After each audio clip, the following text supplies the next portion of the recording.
Guam U.S. Asia Security Alliance, or GUASA, was officially created in February, but its goals are something that has been pushed for years.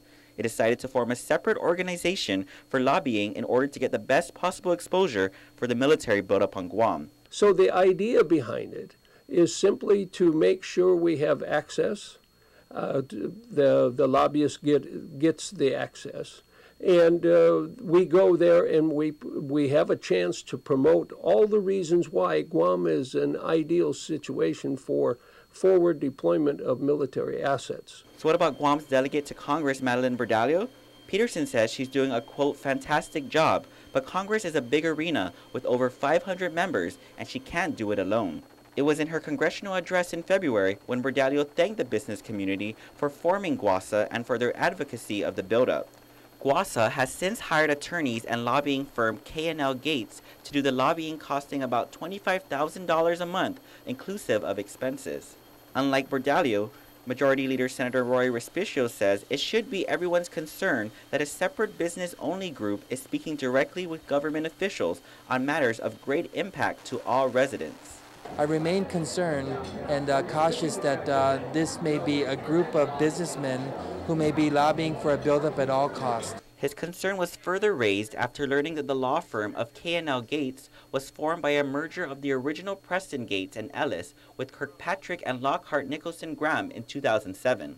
He says Preston Gates was the law firm that employed disgraced lobbyist Jack Abramoff. If businesses are paying for that kind of lobbying effort, I think they would be concerned. Peterson, however, refutes those claims and says there's no relationship with Abramoff. This merger has gone through. There's leadership that is now the K.L. Gates leadership.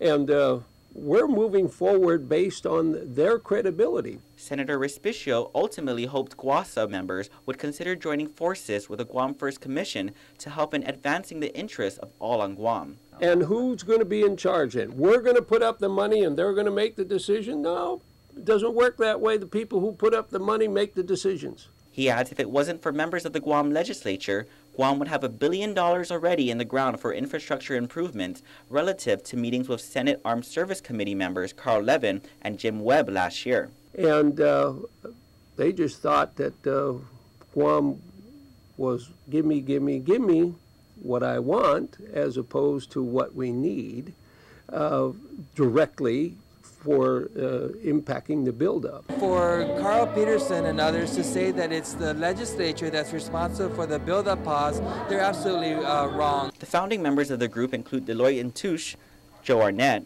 Seabridge's Paul Bloss, and former GVB chairperson Jerry Perez. The group recently made a visit to Washington, D.C. in February where its lobbyists had arranged 29 different appointments in a week's span. The Guam First Commission, meanwhile, is set to meet soon by the end of May or first week of June. Reporting for Guam's News Network, I'm Ken Quintanilla.